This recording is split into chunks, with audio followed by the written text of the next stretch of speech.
Okay, so CATIA V5, we have three types of sectioning. The first one we see over here, I'm currently within assembly, and the first one will be over here. So within assembly design, demo kinematics, we have the possibility to use. Okay, so we have sectioning definition over here. We can define the position. Keep in mind that when you are entering over here, this will be minimized. So you can also see over here this 2D section. And as you drag this along, that will also be updated. You can also swap over here the position of the plane.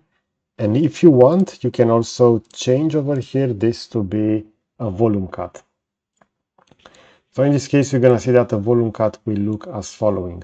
Now, the main advantage of sectioning definition directly within assembly is that this will also remain within the viewport active.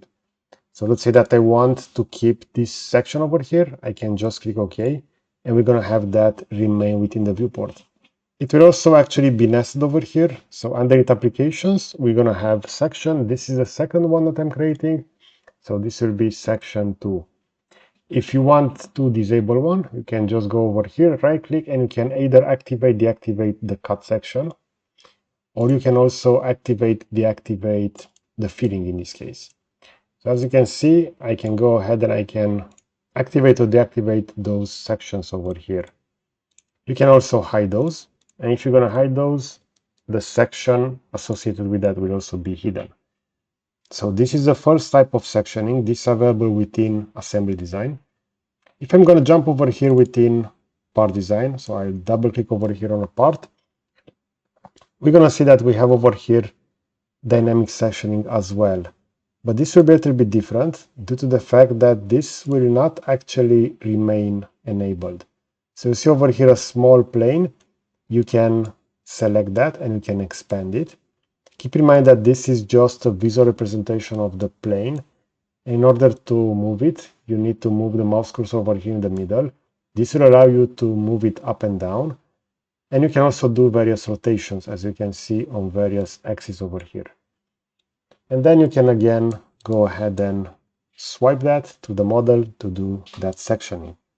Now the main difference between this one from part is that as soon as I'm going to go ahead and I will do something, for example, I want to add a fillet, that sectioning will be cancelled.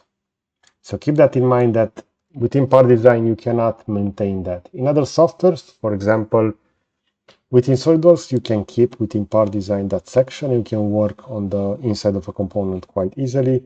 Over here within CATIA, it is recommended to create a product, so an assembly, and you will do the sectioning afterwards, just like we saw previously.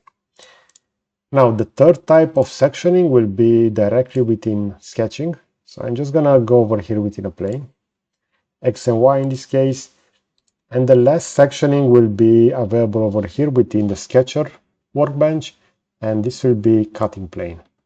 As you can see, within that defined plane, which was X and Y for the housing component, we're gonna have the following sketch over here. So this will just show us the cutting plane, so you can go ahead and you can create various sketches over here in context. So you're going to see the assembly and you have the possibility to resize and also visualize how that will look within the final assembly. Okay, so these are the three types of sectionings that are available within CATIA. So we have the one from Sketcher workbench that I just showed you. Then we have the one from part design, and then we have the one from assembly design. Okay, so I hope you enjoyed this kind of content. You're gonna find additional CATIA V5 tips and tricks within the playlist added over here on the left side. And if you enjoy this kind of content, you can consider to subscribe. You're gonna find the button on the right section. So that's it. Thanks for watching.